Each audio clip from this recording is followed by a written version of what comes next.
Man, there is all kinds of news breaking, and for anyone that was disappointed with Dave having issues, we're gonna try.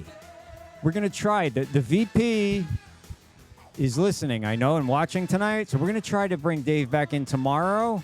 And Jesse is definitely coming back in tomorrow because Jesse made it in. He was having some issues. He made it in, but because of the time constraints tonight, we moved Jesse to tomorrow night, and he said he's coming on for as long as we want. But man, I'm excited. Adam, how you doing? Adam from Florida Tennis Magazine.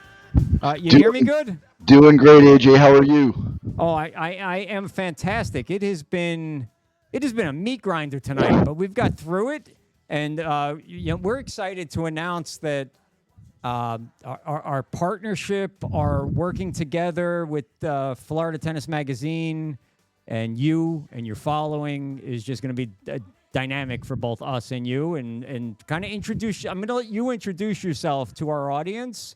And tell us who you are, what you do, and then you get a huge guest coming on with us here also. Yeah. It's a great night for us. We have the great Johan Kriek waiting to join us. But I am privileged to be here. Thank you. Where we love the opportunity to partner with a Bleacher Brothers show.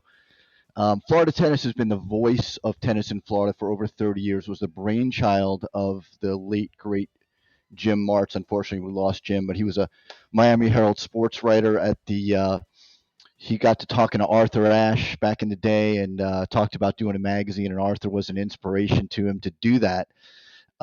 We are thrilled to be here. You can find hard copies of the magazine at local tennis clubs. You can subscribe. You can check us out on Facebook, Instagram, and on our website. So it's a thrill to be here, and for me to have an opportunity to be here and talk to Johan Kriek it's a thrill. So I'm excited to be here. It's gonna be a fun night. Awesome. I'm ready to bring Johan on as soon as you are. So you're the Please, boss right now. You tell me what to do. please do not keep Johan Kriek waiting. It is not a good idea.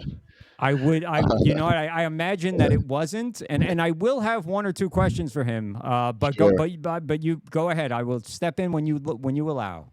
All right. First of all, Johan, thank you so very much for joining us tonight. How are you?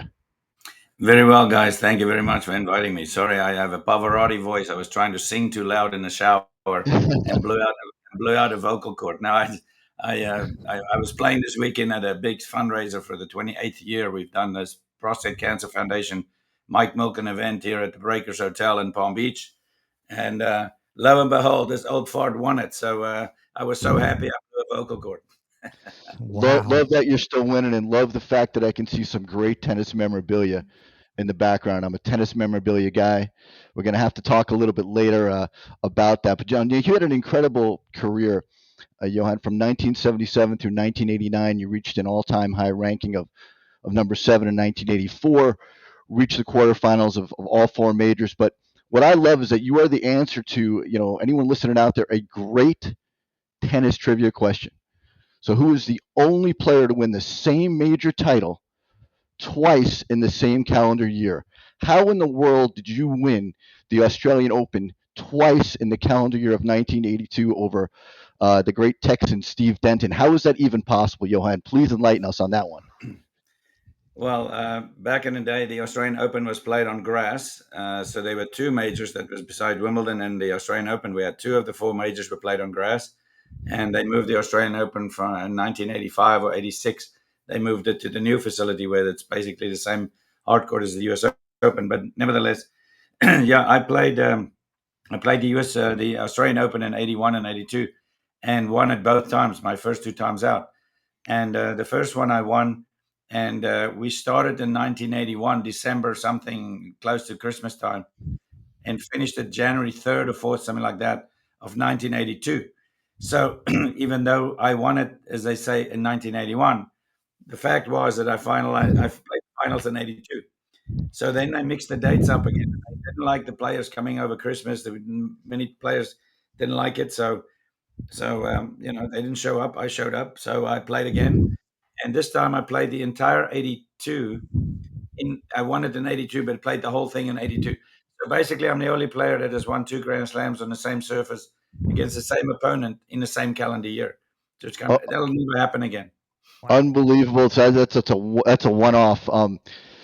So in looking at your success, Johan, what amazes me is that I would describe you faced a murderer's row of tennis players. I mean, you had John McEnroe, Jimmy Connors, Bjorn Borg, Boris Becker, Guillermo Vilas, Mats Wilander, Yvonne Lendl. I'm going to start with Johnny Mac because that's what he would want, of course, because he's Johnny Mac. So he was known for his fiery on-court demeanor. I think you had a little bit of a fiery on-court demeanor. I think you actually one year got more fines than John McEnroe. But so tell me, when you guys meet, you beat him in 1982. You beat Johnny Mac at the U.S. Indoor Championships. How does that match go down between the two fiery guys like you? Well, yeah, I mean, a lot of people that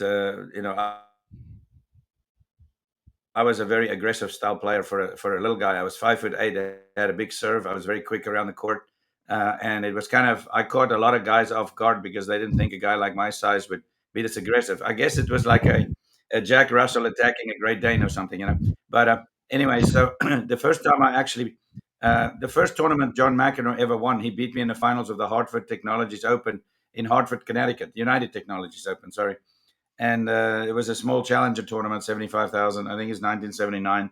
He won that tournament, and then obviously after that, he became one in the world between him and Borg. And we had a lot of run-ins with each other. I beat him a bunch of times. He beat me more times than I beat him. But the funny thing is, in '82, when I won my second Australian Open, um, the press was sort of in general writing about negative about me, saying, most of the guys don't go down to Australia. And that was kind of true. I mean, not everybody wanted to play there during that time because it's basically off season. Now they changed it completely. But so the press was in general saying, on television, we didn't have Tennis Channel back then, but they were just saying, I can't hang with the big guys, the big guns, Connors, Borg, McEnroe. And so 2-3 months later, after I won the Australian Open, I played Johnny Mack in the finals of the U.S. National Championships indoor title on a very fast court, which was actually benefiting him a lot more than me because of his lefty serve. And I beat him 6-4 in the third on national television. So that kind of gave him the big old middle finger and said, I can play with these guys. And I did beat McEnroe. I did beat Borg a lot of times. And, I was in the mix. But honestly, the most amazing thing was that I basically almost did it by myself because I didn't have a coach. I got married very young, my first marriage, and I got married at age 20. So, we hit the road running, and I played tennis, and I never really had a coach on the tour like they have today. They have teams of people, and I was just by myself basically, but had some help in the off season with guys helping me a bit. But one coach in Fort Myers. But really, most of my life on the tour for 15 years, 16 years, I didn't have a touring coach with me. That was the way you preferred it, kind of the small entourage versus a large group of people following you? Well, the fact of the matter is, we didn't make the money the guys make today. These guys make so much money now they can afford flying around in G650s, So Sure. and have hairdressers and stringers flying with them. So that was a very different time. So you have wins over Agassi, Vilas, Connors, Borg. How did you how did you match up? Let's talk a little bit about. Let's go with Agassi. How did you feel like you matched up with a guy like Agassi, great returner? How did you match up? He was obviously a uber talented kid and had some issues, obviously, because he had two careers, and it's a very interesting story if you listen to him. But I lived in Naples, Florida, which is about 90 miles from Sarasota, Bradenton. And I know the whole saga with Nick Bollettieri and how that whole Nick Bollettieri Tennis Academy evolved, and now it became IMG Academies now, massive business. So I know the whole story. But it's funny because back in the early mid '80s, I would get a call from Nick, and he goes, "Hey, Johan, buddy, how are you doing? Come on up. Got some young whippersnappers, and they're getting cocky. You got to whack them." So I would go up there and I would play tricks on some of these guys. I would show up unshaven. I didn't look like I looked on the tour, because we didn't have a lot of television exposure back then. So they really didn't know who I was. But the funny thing is, in 1987, I got a call from my agent. He says, "Listen, you're gonna play. Do you want to play an exhibition in Tallahassee, Florida? Okay."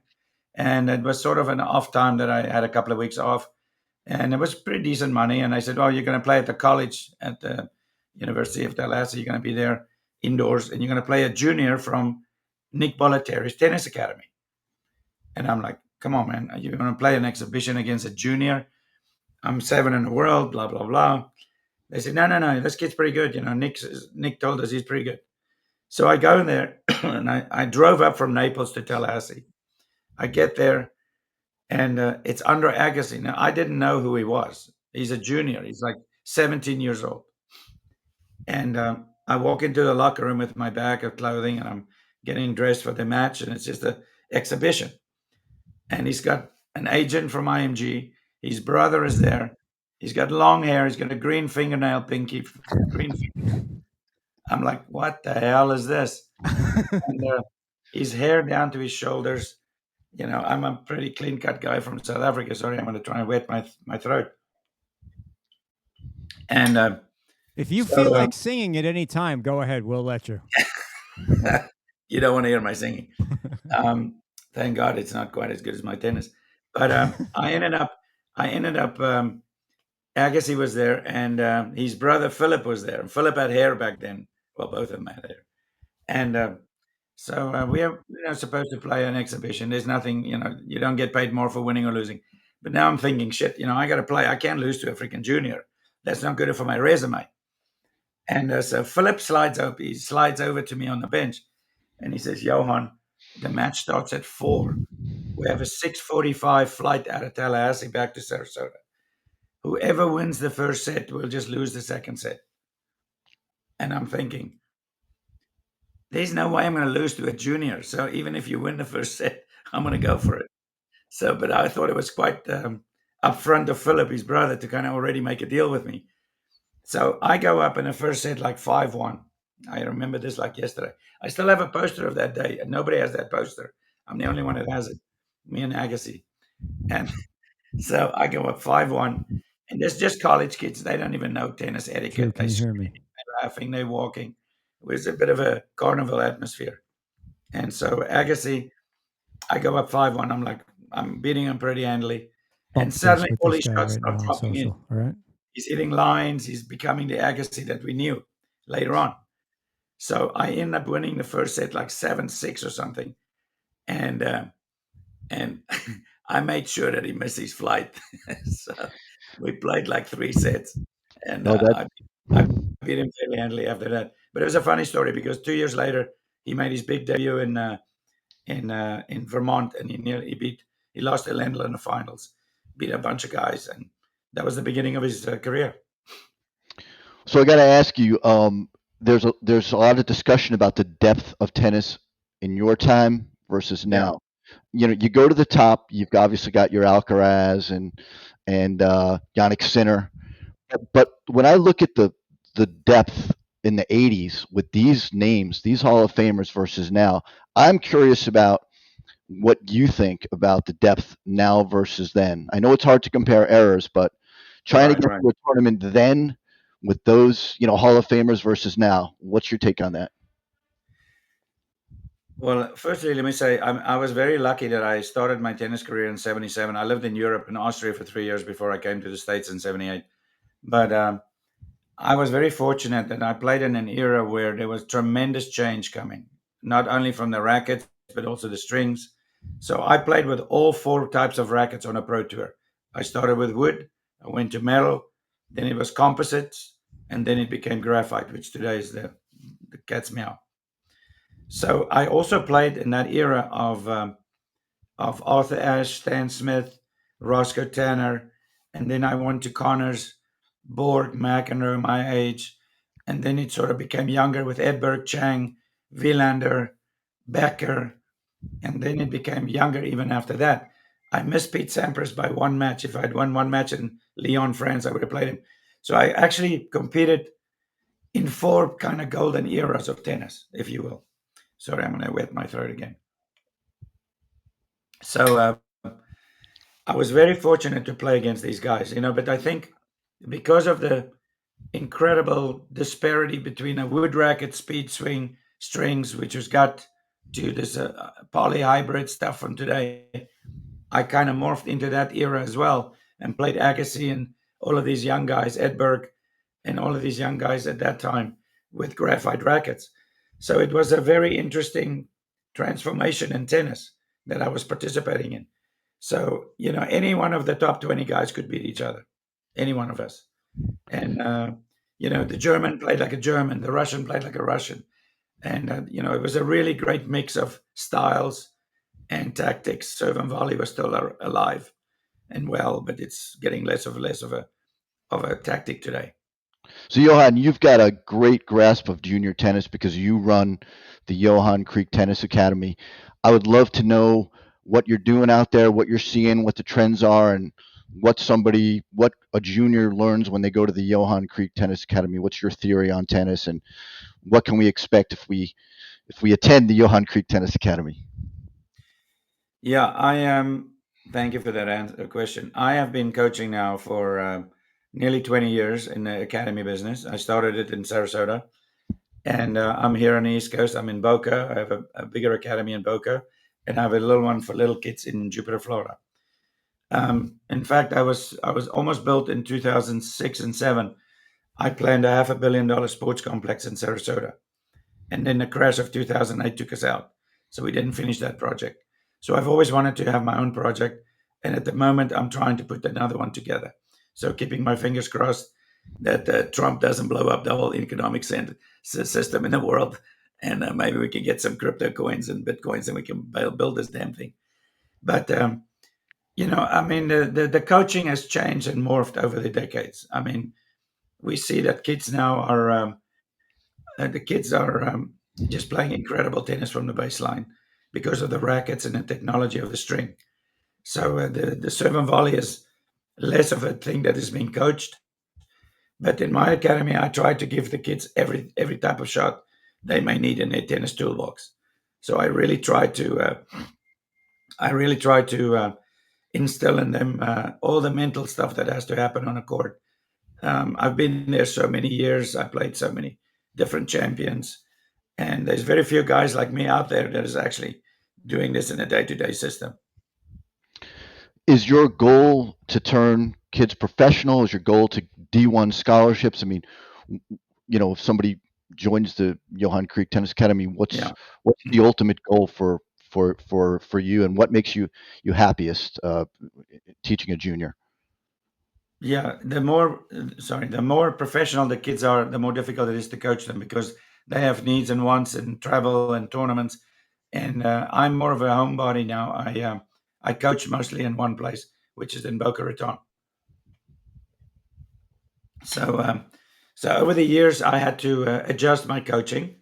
I mean, we have a lot of local kids that just want to play great tennis in school, and those are like the bottom to middle of the pyramid, and then the 2/3 up the pyramid is the college guys and college kids that want to go to college.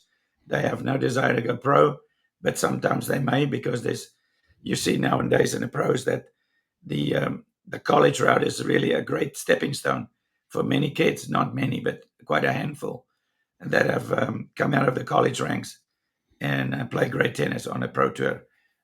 We see that with John Isner was one. A lot of other guys came from the American college system, but I've had a chance to coach some very, very high level guys. That'll all be in my book. I don't want to give it away too much. I almost coached Djokovic in 2009. I was asked to come and talk to his parents, and that'll all be in my book. It's a very interesting story. But I was just married. I was just started my academy, and I just felt like, you know what, it's important for me to have a stabilized life rather than go into this type of world and can get fired in 6 months and then you're out your academy and all this other stuff. So it was a very interesting time. But I give my kids all the tools, a lot of mental training. Most juniors today um, seem to lack the mental muscle like what we had in the 80s. And, we didn't make the money. We played for the love of the game. But today the kids are really, they're getting their contracts so early from Nike, age 10, age 11, age 12. And I think it's a death wish because these kids at 16 think they've already made it on the tour because they're getting paid so much money. And very few of them survive that. It's kind of like stepping on a landmine, if you will. Sure. Johan, I could ask you a lot more questions, but our time is up. Can I want to slide one thank in, you. please? Of course. Okay. Johan, it looks like you have some hardware behind you from your Yeah. years in tennis. Is there one favorite piece or one piece that you can show us? It's sort of our thing when people come on. They've given us tours of their house and we've seen all kinds of things, but is there something you can show us? Yeah. I swear to God, my office is a shrine. My wife is Polish born, and she was a D1 player for Virginia Tech. I married her because she's got 2 degrees out of Virginia Tech. She got a master's from American University in DC. But yeah, I'll show you a couple. Awesome.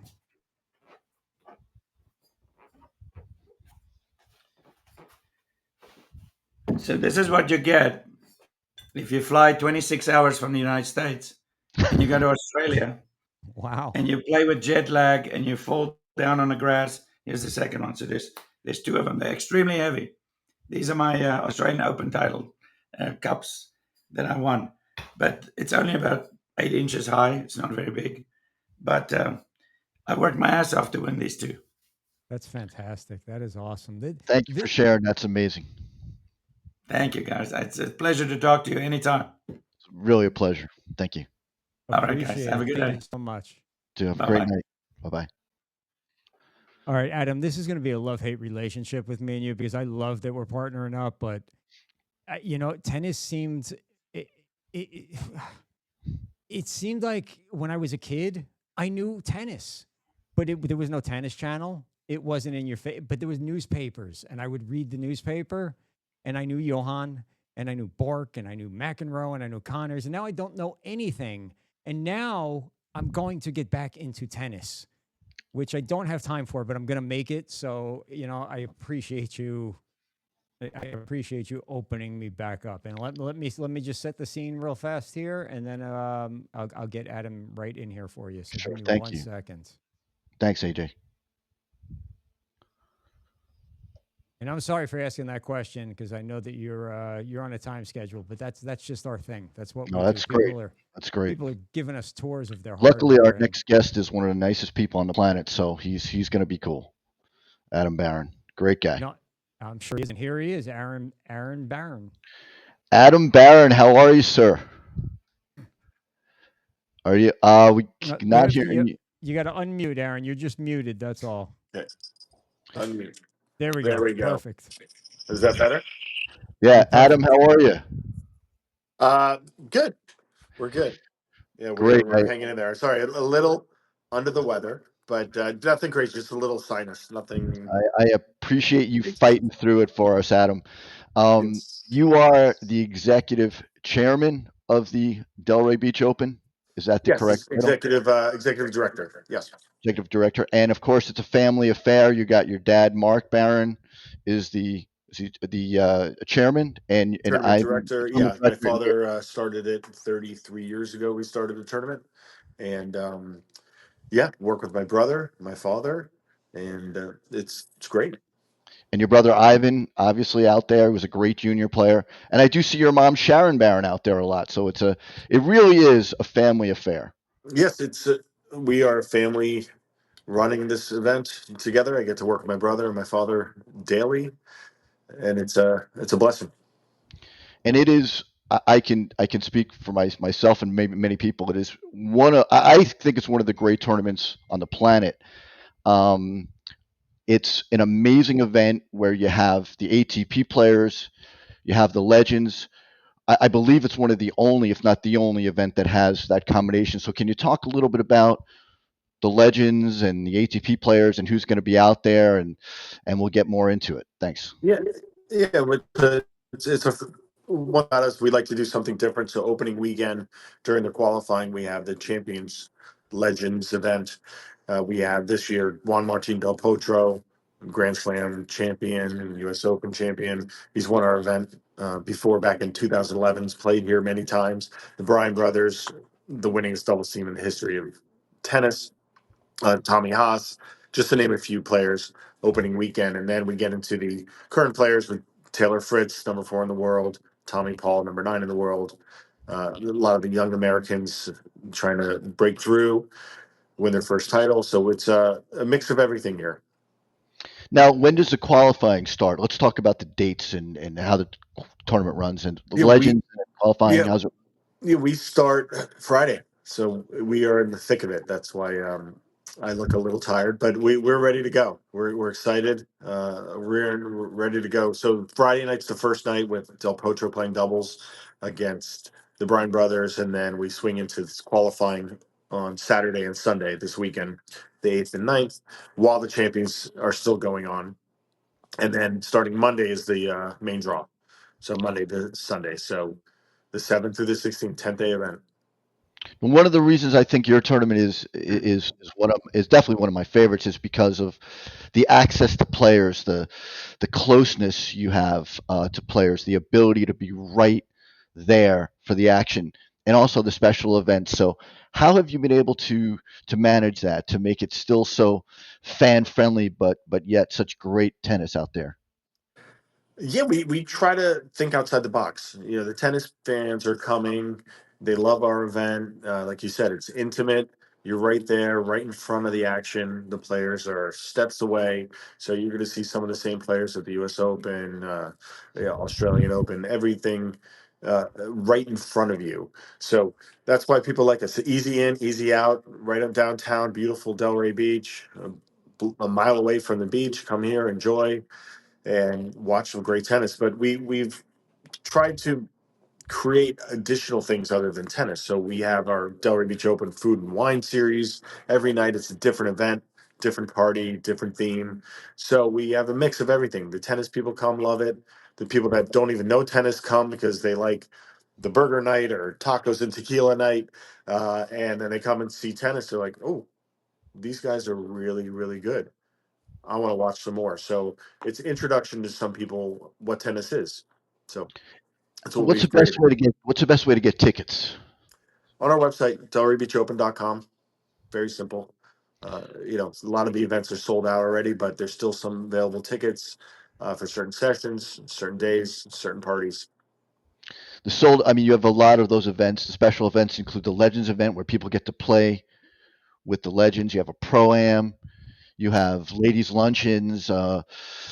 Anything new and exciting this year in terms of that, in terms of vendors? What's happening out there? I mean, everything. We try to change things around a little different to make it fun and make it okay. What's different this year? So we have, you know, a couple different parties for every night. We fill the parties. So we have like new Valentine's and Volleys night. We have our new championship brunches. Just a bunch of different things that we try to do around the site. We've changed a few different areas where the merchandise tent is. I mean, little things like that that not many people would notice, but when they come on site, they're like, "Oh, that's different."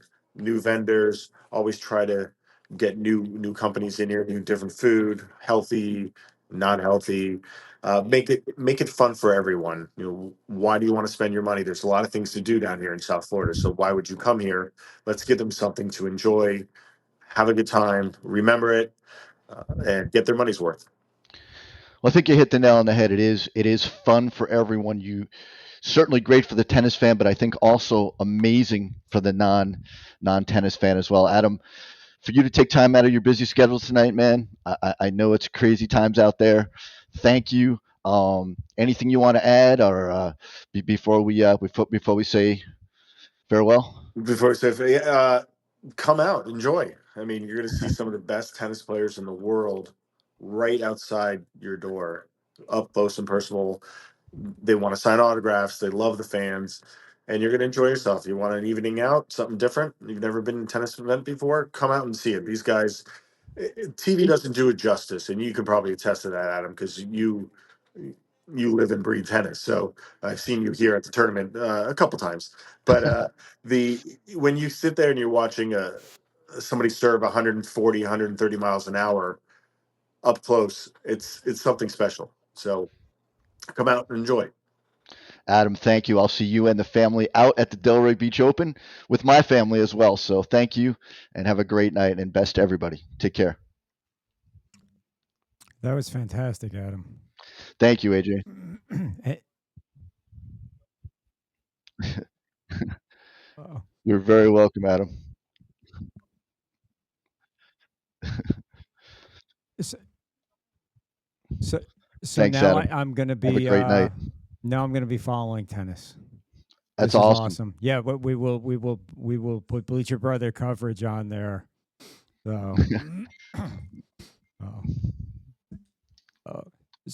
so, Thanks, Adam. Florida Tennis Magazine. We're gonna Yes, have AJ. podcasts and we're gonna have shows coming on Bleacher Brother Sports Network. Correct? Yeah, absolutely. We're going to be putting some great guests on here. I mean, Johan Kriek is a great way to start, It's and we're going amazing. to follow up with some other amazing guests. There's a lot of Florida really is the epicenter of tennis. I mean, no matter what, it is the epicenter of tennis. You have Lake Nona, which has a great training facility for tennis players. You've got the great academies like IMG. And there's just a ton of great players that live in the state of Florida, legends and current players. So the plan is to get as many of them as we can onto the show, and we're just grateful for this partnership and this platform because we know that your listeners are not all tennis fans at this point, but we hope to make either rekindle it like with for you, AJ, rekindle that love of tennis that Yeah. or just bring them new people into what I consider to be the greatest sport in the world. So thank you. Awesome. No, I am looking forward to it. I'm looking forward to working with you. And we're going to take one last break for tonight on the Bleacher Brothers show. Then we're going to come back. We're going to recap everything that we learned, and then we're going to give you a heads up on what's happening tomorrow. So, Adam, thank you so much. Everybody, sit tight.